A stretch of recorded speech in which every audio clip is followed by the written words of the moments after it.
अस्सलाम वालेकुम students, class 8 science chapter number 9।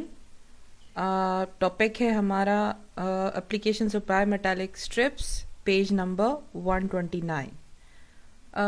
हमने बायोमेटालिक स्ट्रिप्स के बारे में बेटा पढ़ा था कि इसमें दो मेटल्स की स्ट्रिप्स होती हैं, दोनों का अपना एक्सपेंशन और कॉन्ट्रैक्शन रेट होता है। Bimetallic strips are used in thermostats.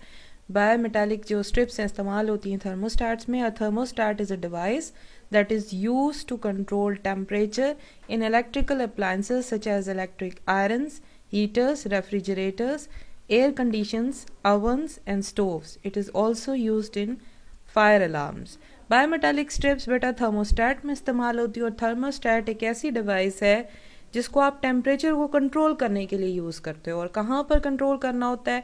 Electric appliances में, जैसे कि इलेक्ट्रिक इस्त्री होती है, हीटर होते हैं, रेफ्रिजरेटर यानी फ्रिज होते हैं, एयर कंडीशनर होते हैं, एसी यानी कि ओवंस में, और स्टोव्स यानी चूल्हों में ऐसा होता है। इसके अलावा फायर अलार्म्स में भी बायोमेटालिक स्ट्रिप्स इस्तेमाल होती हैं। सबसे पहला हम इसका यूजेज देखेंगे। इलेक्ट्रिक आयरन यानी कि जो आप इस्त्री घरों में इस्तेमाल करते हो उसमें इसका क्या वर्क होता है। एन इलेक्ट्रिक आयरन, ये फिगर 9.12 में आपको नज़र आ रही है। When electric current flows through it's heating element, ये बेटा इसका हीटिंग एलिमेंट है, लेबल किया हुआ है इसके अंदर से। तो ये जो एलिमेंट है ये हीट अप हो जाता है, हॉट हो जाता है। The bimetallic strips connected with the heating element through a spring also begins to heat up. जो बायोमेटालिक स्ट्रिप, ये आपको तस्वीर में बेटा नज़र आ रही है, ठीक है। ये जो है ये इस हीटिंग एलिमेंट के साथ अटैच होती है, ये भी हीट होना शुरू हो जाती है। ऑन गेटिंग हॉट, जैसे ये गर्म होती है, bimetallic strip bends. Bimetallic strip जो है ये आप देख रहे हैं, ये बेंड हो जाती है, मुड़ जाती है। And is disconnected from the heating element. इस तरह से वो इस हीटिंग एलिमेंट से डिसकनेक्ट हो जाती है। This makes the circuit open and switches of the electric iron. इससे ये होता है कि सर्किट ओपन हो जाता है और स्विच ऑफ हो जाता है। On cooling the bimetallic straightens, ठंडा करने पर ये दोबारा से सीधी हो जाती है। The circuit is close, circuit close हो जाता है और आयरन स्विच ऑन हो जाती है। ऐसा आपने इलेक्ट्रिक आयरन इस्त्री घर में करते हुए देखा होगा कि उसकी जैसे आप ऑन करते हैं, लाइट ऑन हो जाती है, थोड़ी देर बाद ऑफ हो जाती है और फिर यूज़ करने के बाद फिर से ऑन हो जाती है। तो ये फिनोमेना इसके अंदर ये बायोमेटालिक स्ट्रिप की वजह से हो रहा होता है। नेक्स्ट हम देखते हैं पॉइंट नंबर 2, यानी इसकी यूजेज बायोमेटालिक स्ट्रिप का, वो है फायर अलार्म में। In case the fire breaks out, अगर कहीं पर आग लग जाए, the bimetallic strip used in the fire alarm gets hot. ये जो बायोमेटालिक स्ट्रिप फायर अलार्म के अंदर लगी हुई होती है ये गर्म हो जाती है और फिर bends to touch with the contact point of the battery, और फिर बेंड हो जाती है और कॉन्टैक्ट के साथ टच हो जाती है, ठीक है। In this way the circuit is completed. Touch होने से सर्किट कंप्लीट हो जाता है। बेल जैसे ही कनेक्ट होती है फायर अलार्म सर्किट से, तो इसमें यह होता है कि जब सर्किट कंप्लीट होता है बेल कनेक्ट हो जाती है फायर अलार्म से, ये वाली, ठीक है, और फिर ये बजना शुरू हो जाती है, जिसकी वजह से आप अलर्ट हो जाते हो कि कहीं पर आग जल रही है। नेक्स्ट टॉपिक है 9.3.1, effects of expansion and contraction of solids in everyday life. हमारी आम रोज़मर्रा की ज़िंदगी में जो एक्सपेंशन और कॉन्ट्रैक्शन ऑफ सॉलिड्स है उसका क्या असर होता है। In our daily life we pay special attention to deal with thermal expansion and contraction of solids in various construction projects. हम अपनी आम जिंदगी में, रोज़ाना की ज़िंदगी में ख़ास तवज्जो देते हैं थर्मल एक्सपेंशन और कॉन्ट्रैक्शन ऑफ सॉलिड्स की मुख्तलिफ कंस्ट्रक्शन प्रोजेक्ट्स में। In order to avoid the harmful effects of thermal expansion and contraction of solid, the techniques used in different projects are as follows. इन नुकसानात से बचने के लिए जो थर्मल एक्सपेंशन या कॉन्ट्रैक्शन ऑफ सॉलिड्स की वजह से होते हैं, हम मुख्तलिफ टेक्निक्स, तरीक़ाकार इस्तेमाल करते हैं मुख्तलिफ प्रोजेक्ट्स में। आपको बताते हैं कि किस तरह यूज़ किया जाता है। सबसे पहला पॉइंट है एक्सपेंशन ऑफ गैप रोड्स। ये जो कंक्रीट की बनी हुई रोड्स होती हैं, इनके बीच में गैप्स होता है। इन हॉट समर, गर्मियों में, the concrete use to build roads expand. सड़कें बनाने के लिए जो कंक्रीट यूज़ होती है वो एक्सपेंड हो जाती है। If no space is provided for its expansion, अगर इसके फैलाव के लिए कोई बीच में वक्फा नहीं छोड़ा जाएगा तो रोड सरफेस क्रैक्स, रोड का जो सतह है उस पर क्रैक पड़ जाते हैं। टू अवॉइड सच डैमेज, ऐसे नुकसान से बचने के लिए small gaps are left after every few metres in the construction of concrete roads of footpaths. आप ये देखेंगे, गौर करेंगे, फुटपाथ्स में जो कंक्रीट या फिर कंक्रीट रोड्स होती हैं उनकी कंस्ट्रक्शन में छोटे छोटे गैप्स यानी फासले छोड़े जाते हैं हर कुछ मीटर्स के बाद। ठीक है। Number 2, railway tracks. Two section of a railway track are not welded together, instead they are laid with gaps between them. दो सेक्शन रेलवे की आप ये पिक्चर में देख रहे हैं, ठीक है, इनको आपस में इकट्ठे वेल्ड नहीं किया जाता, यानी instead they are laid with gaps, इसके बजाय इन दोनों के बीच में फासला छोड़ दिया जाता है। This allows expansion and contraction of rails during summer and winter season. इससे फ़ायदा ये होता है कि गर्मियों में और सर्दियों में एक्सपेंशन और कॉन्ट्रैक्शन ऑफ सॉलिड जो है उससे डील किया जा सकता है, वो आराम से एक्सपेंड और कॉन्ट्रैक्ट हो सकता है if there are no gaps. अगर ये फासला नहीं रखा जाएगा रेलवे ट्रैक्स के सेक्शन में, they may D shape due to expansion in summer. ये आप तस्वीर में देख रहे हैं, ये टेढ़े हो सकते हैं, शेप इनकी ख़राब हो सकती है थर्मल एक्सपेंशन के में जो गर्मियों में होती है। थर्ड है एक्सपेंशन ऑफ ब्रिजेस, यानी कि पुलों की एक्सपेंशन जो है। In iron girders are used in the construction of bridges. पुल बनाते वक्त लोहे के बड़े बड़े गर्डर जो है इस्तेमाल किए जाते हैं। One end of each girder is fixed while the other and rest on the roller. इसका एक जो सिरा है वो फिक्स किया जाता है और दूसरा सिरे के नीचे रोलर लगाए जाते हैं। A gap is also left at this and, इस एंड के ऊपर थोड़ा फासला भी रख दिया जाता है।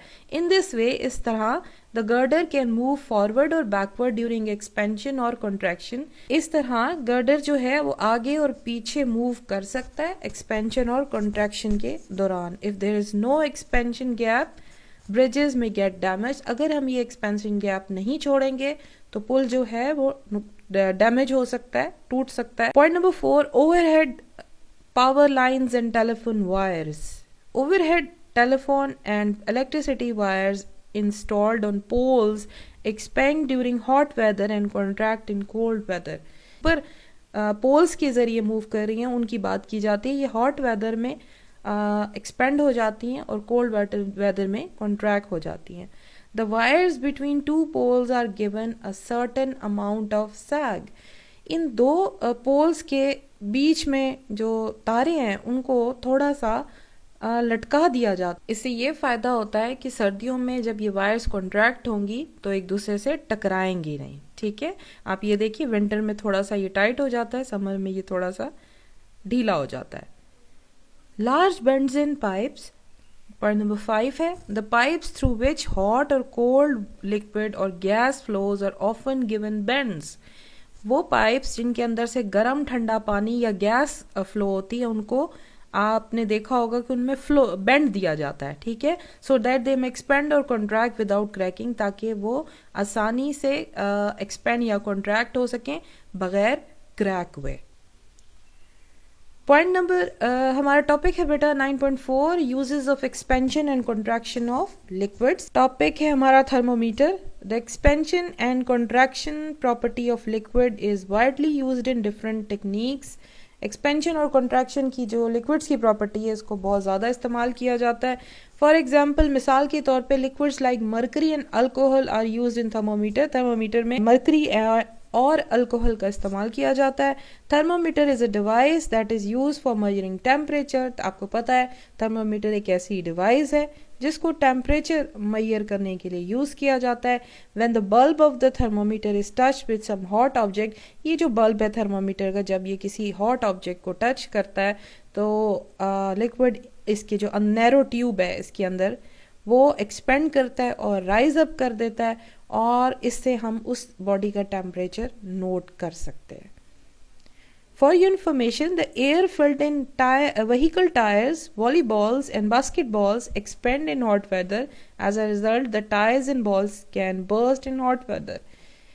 व्हीकल के टायर्स में, वॉलीबॉल में, बास्केटबॉल में आपको पता है कि एयर भरी जाती है और ये एक्सपेंड हो सकती है, जिसका मतलब ये है कि गर्म मौसम में ये फट सकते हैं। While filling up the bottles with soda water, bottles को सोडा वाटर से भरते हुए some space is left above the liquid surface, ये जो आप देखते हैं बोतल के ऊपर थोड़ी सी जगह छोड़ दी जाती है।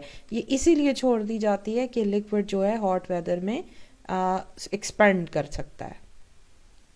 Topic 9.5 peculiar behaviour of water, पानी का मखसूस behaviour. The behaviour of water with rise और fall in temperature is different from other liquids. पानी का बिहेवियर राइज और फॉल करने का टेम्परेचर के साथ बाकी लिक्विड्स की निस्बत ज़रा मुख्तलिफ है। When temperature of water is increased from 0 to 4 degree, it contracts. जब पानी का टेम्परेचर 0 डिग्री से 4 डिग्री इंक्रीज किया जाता है तो पानी कॉन्ट्रैक्ट कर जाता है और इसका वॉल्यूम कम हो जाता है, इसकी डेंसिटी बढ़ जाती है। ऑन कूलिंग फ्रॉम 4 to 0 और उसको वापस 4 से 0 लाते हुए वाटर बिगिंस टू एक्सपेंड, पानी एक्सपेंड हो जाता है, वॉल्यूम इसका इंक्रीज हो जाता है, डेंसिटी इसकी कम हो जाती है। At 0 degree water freezes, 0 degree centigrade पे पानी जम जाता है।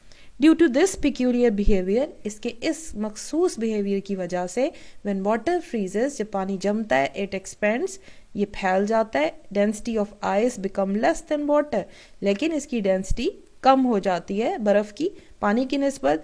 That is why ice floats on water surface. यही फ़ायदा होता है इससे कि जो आइस है वो बर्फ़ पानी के ऊपर तैरती है। इन दिस वे, इस तरह एक्वेटिक लाइफ जैसे मछलियाँ हैं वो सरवाइव कर लेती हैं underneath frozen lakes and ponds. ये जो तालाब और झीलें जम जाती हैं तो बर्फ़ जो होती है वो ऊपर के हिस्से में रह जाती है, नीचे का पानी फ्रीज नहीं होता और यहाँ पर एक्वेटिक लाइफ आसानी से सरवाइव कर ले। चैप्टर आपका कंप्लीट हुआ। की पॉइंट्स इसके ये हैं कि सन, फायर और electricity main source of heat है।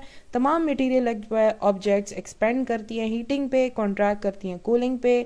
कुछ सॉलिड्स एक्सपेंड करते हैं और कॉन्ट्रैक्ट करते हैं बहुत कम, और कुछ थोड़ा ज़्यादा करते हैं। Expansion of solid during a hot day can cause damage. और hot diverting is a common method जिससे हम दो प्लेट्स को जॉइन कर सकते हैं मजबूती के साथ। बायोमेटालिक स्ट्रिप्स थर्मोस्टैट्स में यूज़ होती हैं और बायोमेटालिक स्ट्रिप में दो मेटल्स इस्तेमाल किए जाते हैं, ख़ासतौर पे आयरन और ब्रास। ये गर्म करने पे बेंड हो जाती है, कूल डाउन होने पर वापस अपनी जगह पर आ जाती है। थर्मोस्टैट से टेम्परेचर कांस्टेंट रहता है। ये इलेक्ट्रिक अप्लायंसेस जैसे iron heater, refrigerator, air condition, ओवन्स और स्टोव में यूज़ होती है।